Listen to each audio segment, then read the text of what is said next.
Sumilab, a la vanguardia médica, te ofrece Diagnóstico Cero.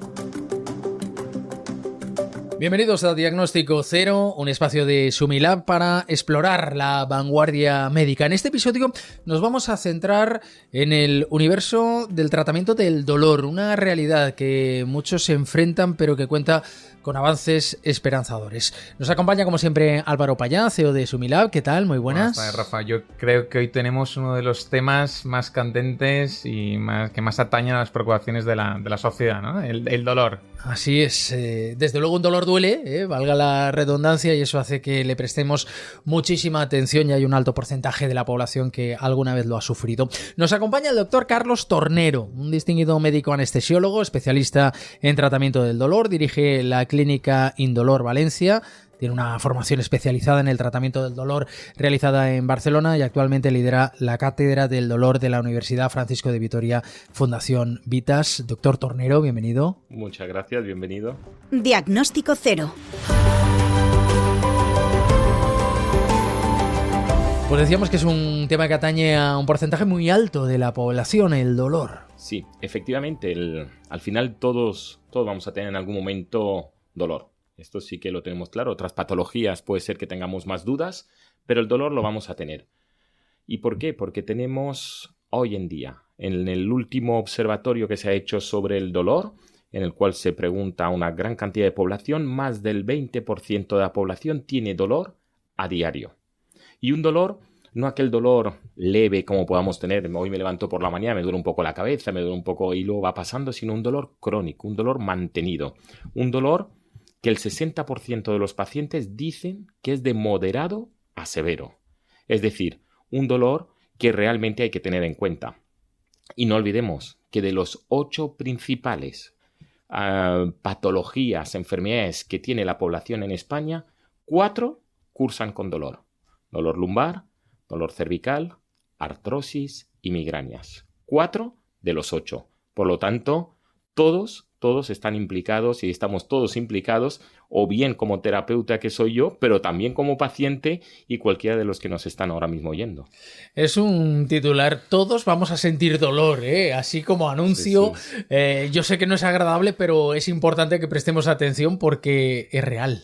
Sí, además creo que ha mencionado el doctor 4 de los dolores que creo que todos hemos pasado una vez por ellos, ¿no? Por unas migrañas, por un dolor cervical, por un dolor lumbar.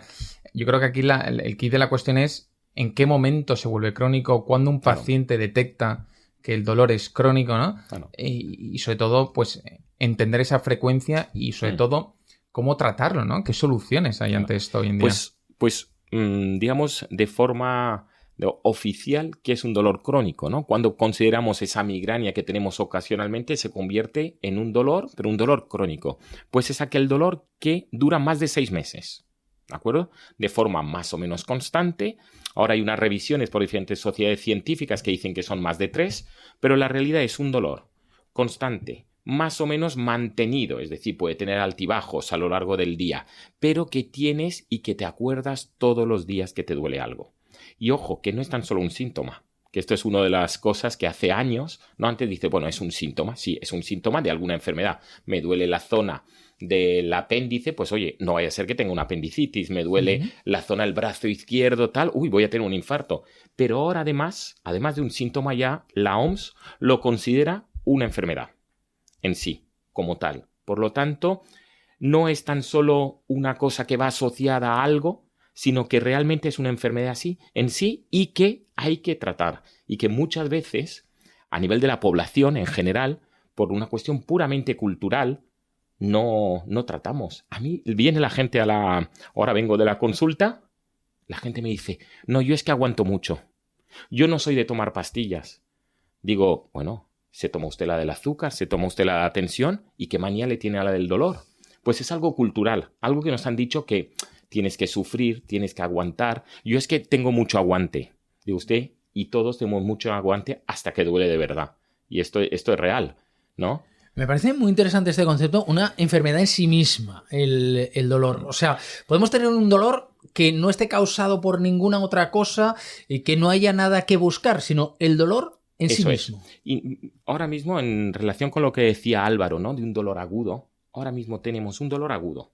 mantenido en el tiempo. Se provoca a nivel fisiológico una sensibilización central. Es decir, ese dolor que se ha provocado por un dolor de rodilla puntual o un dolor abdominal, se mantiene en el tiempo, se activan mecanismos neurológicos que son fisiológicos, o sea, que son normales, y ya hay una sensibilización central y ya afecta al cerebro. Ya tienes tu dolor, ya lo tienes para ti, y si no actuamos de forma rápida, entonces esto se puede cronificar durante mucho tiempo. Digamos que el dolor, de alguna manera, el sistema nervioso central focaliza cuando existe un potenciador, ¿no? Digamos, y focaliza ese dolor que tú tienes crónico. Es decir, digamos que una persona sufre de estrés o de mal dormir o de ansiedad. Cuando se producen estos síntomas o estos estados de ánimo, nos está diciendo que siempre va a atacar a al mismo dolor, ya sea un lumbar, ya sea cervical, pero que digamos que el conducto final va a ser atacar, digamos, al dolor, a ese dolor focalizado. Eso es. Entonces, y el dolor se mantiene. Lo que tú has dicho es tal cual. El dolor ahora mismo, si tú tienes una situación de ansiedad, de depresión, se va a aumentar ese dolor. ¿De acuerdo? Y esto es una cosa que ¿por qué digo que es una enfermedad? Y no lo digo yo solo, o sea, que lo dicen los científicos. Es porque el dolor no es solamente, y el dolor crónico, sobre todo, no un dolor agudo que ahora mismo me duele un poco la cabeza y ya está, mañana hago mi vida normal sin más. Sino aquel dolor crónico, hay elementos que afectan, que son tu situación personal de relaciones con los demás. Te aíslas. Si ahora mismo cualquiera de nosotros que estamos aquí en el estudio nos duele algo, no me apetece venir aquí al estudio a hablar de dolor. Me apetece quedarme en casa, tumbado. Me aíslo. Es decir, el aislamiento social. Y esto mucho cuidado con la gente mayor. El dolor les provoca aislamiento social. Después, consecuencias socioeconómicas muy importantes. Si yo tengo dolor, hoy estaría de baja, no podría ir a trabajar. Implica un coste elevado a nivel personal y a nivel familiar. Y después, todos los días, si me duele, me aíslo socialmente, a nivel socioeconómico me afecta muchísimo, pues entonces ya entro en un bucle. Me cambia el estado de humor, me cambia el estado de ánimo, entonces empiezo a entrar en depresión y ya es una catástrofe. Y es como nos llegan muchos pacientes porque no hemos actuado a tiempo. Por lo tanto, el dolor no es solo dolor, sino que implica a muchas más áreas. Mencionaba usted aquellos pacientes que llegan a su consulta y dicen, yo es que aguanto mucho. ¿Cuánto hay de subjetivo en el dolor? Esto de, tengo un umbral del dolor, sí, alto, bajo. A ver, hay estudios hechos, por ejemplo, con cirugía de artroscopia de rodilla, una cirugía de lo más normal por un menisco. Nos operan a los que estamos aquí en el estudio, nosotros 5. El mismo cirujano, el mismo anestesista, la misma resonancia, la misma patología, todo igual. La sensación de dolor que vamos a tener cada uno de nosotros ante la misma cirugía va a ser totalmente diferente. Entonces tenemos componentes como ¿cuáles? Pues mira, a mí ya me operaron de rodilla, pues una cirugía sobre una cirugía ya preexistente duele más. Genético, tú a lo mejor tienes una carga genética que familiarmente, y eso se está estudiando, hay más posibilidades de tener dolor. El catastrofismo, de aquí de todos los que estamos, el médico soy yo. Pues yo tengo catastrofismo, es decir, esto va a ir fatal, porque como lo ideal es no saber, ¿no? Tú te vas a operar de una rodilla y dices, bueno, esto va a ir de maravilla. Pues yo pienso que va a ir mal, porque, en quirófano lo se va a infectar, o no sé qué, me voy a caer de la camilla. En fin, el catastrofismo, la parte genética, la parte de falta de información, si tú sabes que te va a doler, si tú sabes que hay elementos que te pueden ayudar, es decir, la información, la valoración preoperatoria, todo esto disminuye el dolor. Entonces, de los 5, cada uno va a tener un dolor diferente. Por lo tanto, tiene una parte genética, una parte condicionante físico tuyo y aparte, pues sin lugar a dudas, la parte mental. En las unidades del dolor incorporamos psicólogos. Nosotros en Indolor tenemos psicólogos, tenemos rehabilitador, tenemos fisioterapeuta, porque el dolor es multidisciplinar. El dolor no es tan solo, oye, pues mira, voy, me pincho y ya está. No, fortalecer musculatura, perder peso, psicológicamente estar bien. Todo esto hace que tú estés mejor. Por lo tanto, ojo con el dolor porque no hay que minusvalorarlo. A mí, ahora que sé que todos vamos a padecer dolor, me alegro de no haber estudiado medicina porque también sé que cuanto más conocimiento, peor es el dolor, ¿no? Esto además va muy relacionado con la medicina preventiva que llevamos hablando en otros episodios. Totalmente. Cómo prevenir. Nosotros, mira, en Indolor, claro, ¿qué tipo de paciente tenemos? Tenemos el paciente anciano con artrosis que realmente, pues, mira, es que ahora el cuerpo lo tenemos acostumbrado para vivir hasta los 60 como mucho, de hace muchos siglos. Ahora vivimos más. Ahora mismo la mayoría de los pacientes que he visto hoy, 85, 90, muchos pacientes. Por lo tanto, esos huesos aguantan hasta lo que aguantaban. Pues ahora estamos, ¿no?, con una prórroga, dándole mucho. Y encima España, el segundo país con mayor longevidad del mundo. Por lo tanto, a nivel artrósico vamos a estar mal. Pues bien, esto ya lo sabemos. Que vivamos y que vivamos muchos años y que eso va a implicar o que puede implicar que tengamos más dolor. ¿Podemos prevenirlo? Pues podemos prevenirlo, que esto es la idea. La idea es, si yo tengo artrosis, una cuestión puramente familiar y entonces me tengo que cuidar, me tengo que tomar sustancias que realmente mejoren las articulaciones, luego hacer terapias si hace falta, ¿de acuerdo? Si empiezo a tener dolor de rodilla, me hago y digo, tiene aquí incipiente artrosis de rodilla. ¿Está para prótesis de rodilla? No, está en un paso previo. Pues vamos a hacer entonces plasma rico en plaquetas o células madre, intentando regenerar esos tejidos que por la edad o por el condicionante genético están estropeados. Por lo tanto, es muy importante la parte de medicina regenerativa y le estamos dando muchísima importancia, muchísima. ¿Por qué? Porque queremos vivir más años, pero con una muy buena calidad. Yo prefiero vivir menos años con buena calidad que muchos más años en cantidad. Preferimos la calidad a la cantidad de años. Esto va a vivir hasta los 99, pero es que va a estar es que no se va a poder ni mover ningún día. No, pues mira, déjame. Va a ser una condena, ¿no? Claro, déjame el 95 y pactamos ya. Hombre, claro, no con 60, pero sí que de 99 bajamos a 95. Por lo tanto, la medicina regenerativa dentro del dolor es una de las áreas que está creciendo y más crece. Nosotros desde la Sociedad Española del Dolor estamos muy embarcados en todo esto, en dar difusión de que esas técnicas realmente regeneran cartílago, mejoran condiciones físicas y pueden ayudar muchísimo a los pacientes. A mayor edad, más posibilidades de Totalmente. Sufrir dolor. ¿Y hay diferencias por sexos? Sí, la mujer sufre más dolor. Esta es el titular. ¿Qué os gusta a los periodistas? ¿No? Es esto, ¿no? Más o menos. Yo es que quise hacer periodismo. También me alegro de no ser mujer. Yo es que quise hacer periodismo antes que medicina. Estuve matriculado en periodismo, sí, pero al final, mira, las cosas de la vida te llevan a la parte de salud, ¿no? Pues el titular sería: la mujer sufre más dolor que el hombre. Y esto son realidades, son estadísticas. La mujer, de todas maneras, también por el condicionante hormonal, ¿no? Con la osteoporosis, con todos los factores hormonales, hace que sufran más dolor. Otra cosa es que tengan más dolor y otra que se quejen más o menos. Que esto ya... ¿Se quejan menos? Se quejan menos. Aguantan mucho más. ¿Dónde va a parar? Este es el umbral del dolor del que hablábamos Totalmente. antes. Ellas están más acostumbradas. Están más acostumbradas. Nosotros, esto yo con esto no voy a ningún... Lo vemos, por ejemplo, con la fibromialgia. Una entidad potente, ¿no? Muchas madres se quejan de ella. Sí. Y es eso, muchas más mujeres. Y yo cuando veo un hombre con fibromialgia, que existe la fibromialgia, no es una invención de nadie, no es una patología psiquiátrica, no. Es una enfermedad en sí mismo que cursa con dolor, con cansancio, dolor generalizado, alteraciones del sueño, o sea que tiene una serie de componentes. El hombre cuando lo sufre más, tiene más dolor. Y tenemos que ser mucho más enérgicos a la hora de tratarlo. Y cuando habla de dolor, ¿también se manifiesta a partir de cierta edad?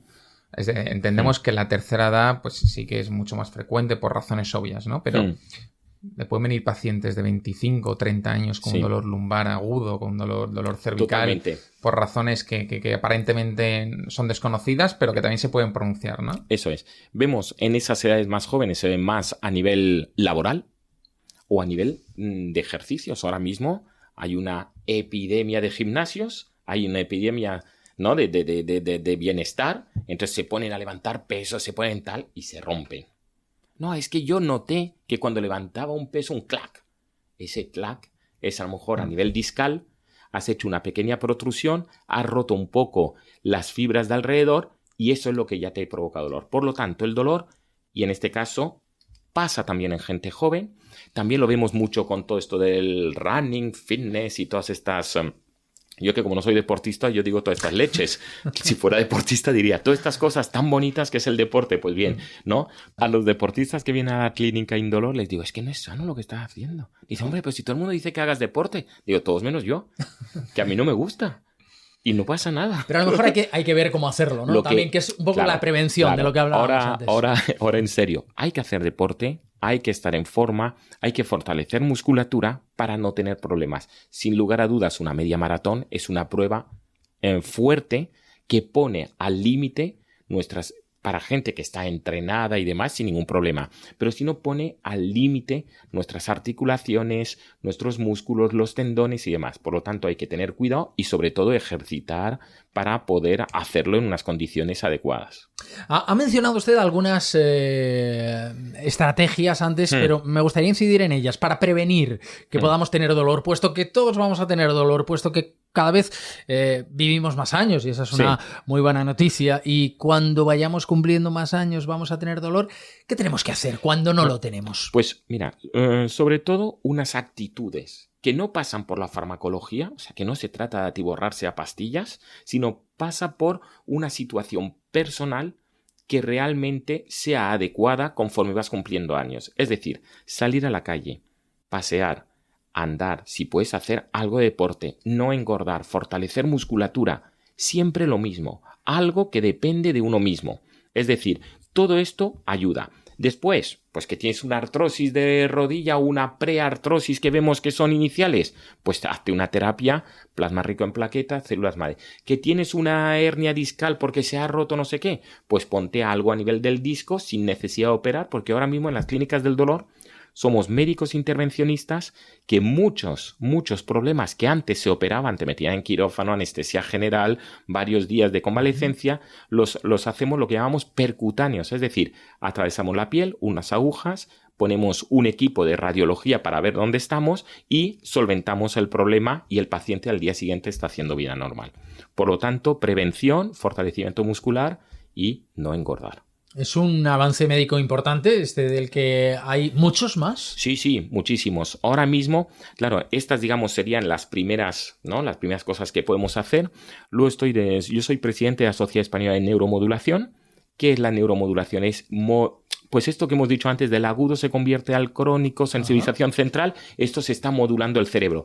Pues la neuromodulación son técnicas que se pueden hacer para evitar esa cronificación del dolor. Y una de ellas es la neuromodulación, o bien no invasiva, es decir, prácticamente es como un casco que ponemos y entonces mejora los circuitos neuronales, o bien más invasivo, que es poner, como hoy he puesto esta mañana en quirófano, unos electrodos cerca de la médula que dan corriente eléctrica y alivian el dolor en pacientes, por ejemplo, ya operados de columna. Pacientes jóvenes. Hoy una paciente tenía 35 años. Le operaron, 4 tornillos, unas barras. Oye, ¿qué ha quedado con dolor lumbar?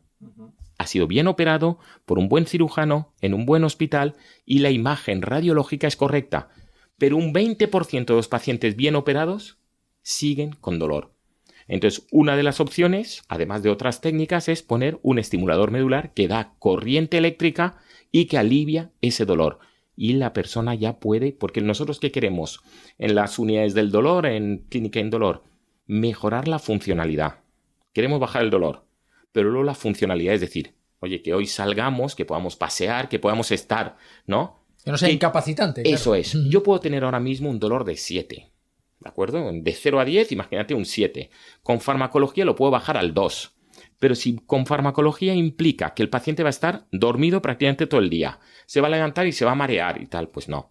¿Qué quiere el paciente? Bájamelo del 7 al 5, pero que yo pueda salir a la calle, que pueda pasear, que pueda ir con mis nietos a pasear, ir a verlos. Todo esto, mejorar la funcionalidad, la calidad de vida. Este es el objetivo. Nos hablaba antes de la fibromialgia. ¿Cuáles son las opciones terapéuticas que se ofrecen? Mira, además de las clásicas analgésicas, antidepresivos, porque cursa con depresión, alteraciones del sueño, benzodiazepinas, en fin, todo ese magma de fármacos que ya utiliza el paciente normalmente, Luego hay muchas terapias, una de ellas la neuromodulación no invasiva, llamamos TDCS o TMS, que son corrientes eléctricas transcraneales con un casco que das durante 20 minutos durante varios días. Baja intensidad, el paciente está despierto y dice, ay, noto como una corriente. Pues esto mejora los circuitos neuronales y mejora también el estado de ánimo. Esto es una de las opciones. Luego tenemos tratamientos endovenosos también, donde metemos sustancias en el organismo que pueden estar deficitarias o mal organizadas. Lidocaína, magnesio, todos estos fármacos que realmente vuelven a equilibrar. Y después, no olvidemos, un paciente con dolor generalizado tiene derecho a tener una lumbalgia y tener su hernia discal. No por tener fibromialgia lo metamos en el saco de fibromialgia y ya no hago nada. Pues a lo mejor tiene un problema de rodilla, a lo mejor tiene un problema lumbar. Por lo tanto, existen muchísimas opciones y luego, sin lugar a dudas, un tratamiento psicológico activo. Tenemos fármacos, técnicas, psicología y rehabilitación, fisioterapia como elementos principales. Y lo importante que es que un paciente conozca esta información y acuda a la consulta del doctor Carlos Tornero.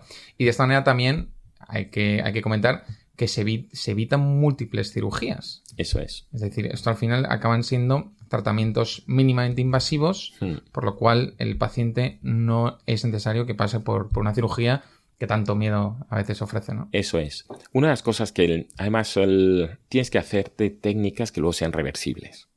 No hacerte técnicas que te metan, ¿no? Si tocas, sí. Tienes una radiculopatía con un déficit neurológico, la pierna colgando, oye, hay que operar y liberar ese nervio. Pero muchas cosas están en el límite. Pues vamos a hacer técnicas que pueden durar un tiempo, 6 meses, 1 año y después se repiten. ¿Por qué? Porque realmente son menos agresivas, menos lesivas y siempre tendremos tiempo de hacer lo más agresivo. ¿Todos los dolores se pueden tratar? ¿Hay algunos que son más difíciles, más complicados? Todos los dolores se pueden tratar, es lo que a mí me gustaría. A mí viene la gente a la unidad del dolor y dice, no, si yo solamente quiero que usted me quite el dolor. Digo, hombre. Para eso estamos, ¿no?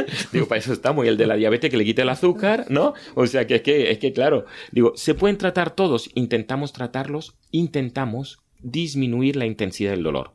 El dolor, uno de los dolores peores y que más sufrimiento padece el paciente es un dolor oncológico. Un tumor que después invade estructuras y provoca un dolor que es incapacitante. Y el tiempo que quede de vida, el que sea, da igual, 6 meses, 1 año, el que sea con buena calidad de vida. Pues entonces tenemos opciones. Pero no solamente farmacológicas, dejar al paciente postrado, cuidados paliativos, no. Ponemos bombas intratecales muy cerca de la médula con fármacos, con morfina, con bupivacaína, con clonidina, con ciconotide. Múltiples fármacos existen que lo que hacen es disminuir la intensidad del dolor. Y en el dolor oncológico, pues hombre, pues por lo menos el paciente dice, yo recuerdo una paciente que falleció con un dolor de cadera importante después de un tumor, que le amputaron la pierna y demás, un tumor que le iba invadiendo, dice, lo único que quiero es conectarme por las noches a internet para ir despidiéndome de mis amigos. Ahora mismo, cuando me das tantas pastillas por vía oral de morfina y demás, me quedo atontada y no me apetece nada, estoy postrada. ¿No habría algo que sea más local? Le pusimos un catéter intratecal, una bomba de subcutánea, le íbamos pasando las dosis, bajamos 100 veces las dosis de morfina cuando lo damos cerca a la médula frente a cuando la damos vía oral. La paciente dice, me quede lo que me quede de vida, prefiero estar así, porque realmente disminuye la intensidad del dolor y estoy más despejada y ya me puedo despedir de mis amigos. Por lo tanto, eso, quiero decir, ¿se pueden tratar todos los dolores? Se deberían de tratar todos y desde las unidades del dolor es nuestro cometido y nuestra única función. Y dependiendo de qué dolor se trate, pues también baja la intensidad en unos grados o menos. Totalmente, ¿no? Totalmente. Y luego pactamos con los pacientes. ¿Usted cuánto quiere? ¿Cuánto quiere de...? ¿Esto es a demanda? ¿De verdad? Sí, bajamos. ¿Piden 0 todos? No. ¿No? Yo he tenido un paciente en Francia donde hice parte de mi rotación, un paracaidista que se cayó, se fracturó, múltiples fracturas. Ponemos bomba intratecal, el EVA, que es la escala visual analógica, es decir, el dolor era de 0. Dice, no, quítame un poco que me duela un poco. Dice, porque así mis familiares me atienden, vienen a verme, me preguntan todos los días, porque una vez que ya le has preguntado a tu familiar, era un hombre que ya tenía una cierta edad, dice, hoy estoy bien, al cuarto día ya no preguntas porque ya está bien. Pues mira, hoy me he levantado regular, pues mañana te vuelve a llamar. Entonces, ¿no? Quiero decir, ¿cómo somos? ¿No? La mente, ¿no? Es el poder de la mente, ¿no? Él no quería tener un dolor de cero. La gran mayoría de la gente sí, porque no tiene ningún refuerzo positivo teniendo dolor. Pero hay población que tú pactas. Y esto lo hacemos mucho porque no todas las técnicas quita todo el dolor. Pero luego la gente no se acuerda. Tú le bajas de un 8 al 4 y cuando llegan con un 4 dices, estoy fatal. Digo, ¿pero cuánto tenía usted antes? Entonces yo lo tengo apuntado. Digo, usted tenía un 8 y me dijo que el 50%. Ya lo hemos conseguido. Está bien. Dice, bueno, sí. A ver, sí, ya la actitud es diferente. Ya no es entrar con la parte negativa, la parte ansiosa, esto no va bien. Ya, pero no, hombre, frente a como yo llegué aquí hace 6 meses no tiene nada que ver. Digo, pues vamos a hablar en positivo. Que esto es una de las cosas fundamentales en el dolor. Hablar en positivo a los pacientes. No hablar, ¿no?, de forma constante sobre su dolor, sobre lo mal que están. Pues vamos a ver. Vamos a hablar de mejoras. No vamos a hablar de dolor. ¿Cuánto ha mejorado? Y entonces esto poco a poco. Hay mucho de psicológico. Nos ha hablado de los profesionales, de los psicólogos que también están en su clínica. Ha hablado mucho de cómo se afronta, de los conocimientos incluso que tiene el paciente.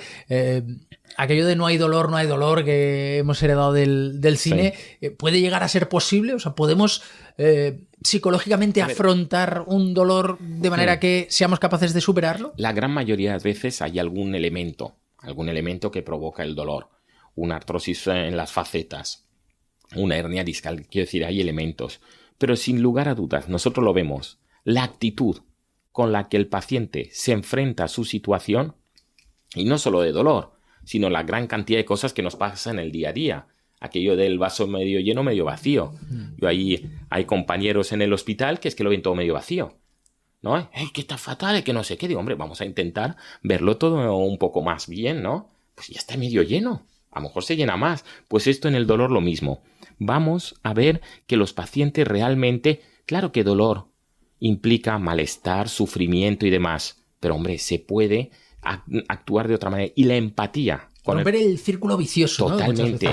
Totalmente, porque el dolor genera más dolor. Entonces, vamos a intentar y sobre todo dar mensajes claros a los pacientes que se puede mejorar, y lo que quieren también es que el profesional sanitario esté pendiente de ellos.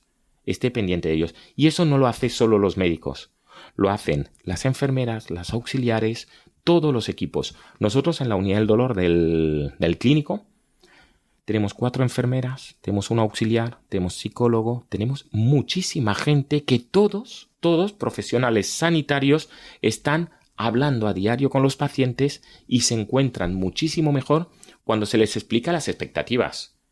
No, usted va a mejorar. No, es que usted va a mejorar es engañar al paciente. Es decirle, no, vamos a ver, ahora estás así, vamos a darte estos fármacos, tú nos tienes que ayudar. Si pesas 120 kilos y la siguiente visita son 130 y yo te he dicho que tienes que perder peso y sigues con el dolor lumbar, tú no has hecho nada. Por lo tanto, vamos a ayudar entre todos. Aquí la responsabilidad no es el sistema sanitario, es uno mismo también. Luego también entiendo que será ciertamente complejo, ¿no? De alguna manera hacer ese seguimiento a los pacientes en un mundo donde quizás falta automatizar e informatizar mucho de los historiales clínicos de los pacientes. ¿De qué manera usted ve, doctor, que ese seguimiento puede ser más exhaustivo para garantizar que efectivamente el paciente está cumpliendo con esa receta médica? Claro. Uno de los problemas es que la gente pues te dice una cosa y si ellos saben lo que yo quiero oír. Si les he dicho que... Bueno, sí, me lo tomo. Ya te viene el familiar, el acompañante. Hombre, no le mientas al doctor. Si sabes que no te lo has tomado. Si sabes que no has salido a pasear porque estás todo el día en la casa. No le digas eso porque si no lo mareas. Por lo tanto, el seguimiento, esto es muy importante y una de las cosas, digamos, enlazando, digamos, con un mensaje, ¿no?, optimista de futuro, sobre todo ahora con las nuevas tecnologías que muchas veces dicen, oye, ojo que nos van a invadir y tal. Pues temas de inteligencia artificial y ya existen y las estamos aplicando con, por ejemplo, cualquiera ahora mismo tiene un teléfono inteligente. Tiene su cámara o tiene su teléfono o tiene su ordenador. Pues bien, hay aplicaciones que son creadas por sanitarios, que lo que hacen es hacer ejercicios para que el paciente mejore su dolor lumbar, su dolor de hombro. Pero es que estas aplicaciones captan lo que tú haces y ven los movimientos que tú haces. A mí me duele ahora el hombro y hago un movimiento y aumento un 10 grados, pero necesito mover por lo menos hasta 90 grados. Pues de forma progresiva la aplicación va aprendiendo con sistemas de inteligencia artificial. Y hay algunas empresas como Track, que son de estas empresas patrocinadas por Lanzadera, ¿no? Que realmente están metidas ahí y estamos aplicando a los pacientes para que realmente ya no les demos una hoja, tome usted y haga estos ejercicios. No los hacen ni 2 días, no los hago ni yo, o sea que imaginaros. Pero en cambio con las aplicaciones, sabiendo que cuando vienen yo me descargo, has hecho 2 días de los 5 ejercicios, pero es que encima has estado 8 minutos en vez de 12. Responsabilizar al enfermo y entonces mejora. O sea que realmente el seguimiento de los pacientes cada vez puede ser más activo y no tan pasivo de vuelva cada X meses a ver cómo está. El hecho de que el paciente tenga esa responsabilidad también hace que pueda ver la evolución, ¿no? Que sea mucho más... Totalmente. Él te puede decir, pues yo estoy igual. No, mira cómo estabas previamente. Movías 10 grados. Ahora estamos en 40 o en 45. Ah, pues sí. Entonces ya siguen. Medir. Claro. Medir, evaluar, monitorizar, ¿no? Sí. Y muchas veces, claro, ¿qué nos gustaría a los anestesiólogos que nos dedicamos al dolor? Pues ponerte un aparato para saber si tienes dolor. Igual que si ahora mismo nos hacemos una glucemia, ¿no? Un pinchacito en el dedo y me sale 110. 240, pues es diabético. Que a 40, pues estás hipoglucémico. Me toman la tensión, pues estoy a 120, 80. Uy, qué bien, pues estoy muy alto. Dolor no hay. Dolor es preguntar. Ver el paciente. Ver cómo le afecta el dolor. El dolor no tenemos un aparato que nos mida. Y este es uno de los problemas. No hay una analítica. No hay una analítica que nos diga si tenemos infección o no. Por tanto, no hay ni siquiera parámetros objetivos, ¿no? Pero los profesionales del dolor, los que nos dedicamos al dolor ya desde hace años, lo que me dice el paciente yo me lo creo. Porque ha habido una época muy mala donde el profesional sanitario decía lo que... Este no le duele. Este no le duele. ¿Tú quién eres aquí para decir un paciente que lo conoce 5 o 10 minutos, a este no le duele? Este sí que le duele. Él dice que le duele. ¿Tú te lo crees? Después... ¿Yo qué les digo? Pues mire, en la radiología sale bien. Pero siempre hay también discordancia clínico-radiológica. Es decir, yo no me duele la espalda, me hacen una radiología ahora y puedo tener una espalda catastrófica. O al revés, una espalda catastrófica radiológicamente y estar bien. Por lo tanto, hay que creerse a los pacientes. Álvaro, antes de terminar tenemos 3 preguntas que siempre nos gusta hacer a nuestros invitados. 3 preguntas que siempre hacemos a los invitados, como bien dice Rafa, que pasan por diagnóstico cero, que es como hemos llamado el programa. Y la primera es, doctor, ¿qué libro nos recomiendas? ¿Libro? Personal, profesional. Hombre, te diría... Libro que le haya marcado. Que me haya marcado, pero no relacionado con... Pues espérate que piense un poco. Primero porque no me acuerdo de los títulos. El finalista, estoy ahora con el finalista del Premio Planeta del 2022... que es el de Luisiana o algo así. Ese es espectacular. Espectacular, que hablan un poco de, ¿no?, de la situación en América, ¿no? Cuando llegaron los españoles, echaron a los franceses, en fin, una situación, pues, finalista del Premio Planeta del 2022. Bueno, nos lo apuntamos. No había pasado por aquí este libro todavía. Sí. La segunda es un poco más profunda. Una persona a la que admires. A ver, una persona a la que admire a nivel... A ver, de los que haya... referente. Un referente para mí, sin lugar a dudas, pues como persona... Tampoco soy mitómano, tengo un problema, ni me gusta el deporte ni soy mitómano, entonces claro... Pero sí que cualquier persona, pues a ver, que realmente se preocupe por las personas, ¿no? Que realmente, pues, que tengan un mensaje, ¿no?, sincero. Yo he tenido...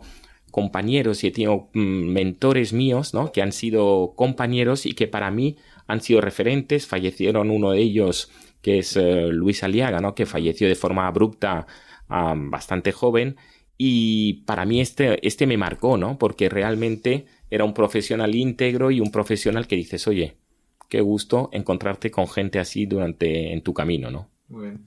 Y la tercera sería... ¿cuál es tu propósito de vida? A ver, mi propósito de vida, que esto, claro, ya vas cumpliendo años y ya te lo vas planteando, porque yo, como siempre digo, ya le hemos dado la vuelta al jamón. A mi edad ya se le ha dado la vuelta, o sea que a la tuya no, pero a la mía sí. ¿Sabes? A la mía también, a la mía también. Yo sigo buscando el propósito de vida. Y entonces, el propósito es pasártelo bien, ¿vale? Esta es una de mis... esto, ¿no? El no amargura, no tal, y pasártelo bien y hacer el bien en la medida que uno pueda, pero sobre todo disfrutar con lo que haces. Esto se lo digo a mis hijos que tienen entre 17 y 20 años. Les digo, lo que hagas, hazlo, pero hazlo bien. Hazlo a gusto, hazlo porque quieras. Sin lugar a dudas, algunas cosas no te voy a permitir que las hagas, pero lo que hagas y en el futuro, y ¿no? que tengas un propósito de vida, ¿no? Que es esto lo que tú me preguntas, y es que realmente te lo pases bien con lo que estés haciendo y no estés siempre pensando que podrías estar en otro sitio y podría pasar en el futuro, o en el futuro, o qué podría estar yo haciendo ahora si no estuviera aquí. No, estamos aquí ahora disfrutando de esto, de esta entrevista, pues vale, vamos a disfrutar de ella. Bueno. Pues hemos disfrutado mucho, ¿verdad, Álvaro? Muchísimo, y he aprendido más todavía. Sí, señor. Muchísimas gracias, Álvaro. Como siempre, un placer. Muchísimas gracias, doctor. Gracias a vosotros por la invitación. Sumilab, a la vanguardia médica.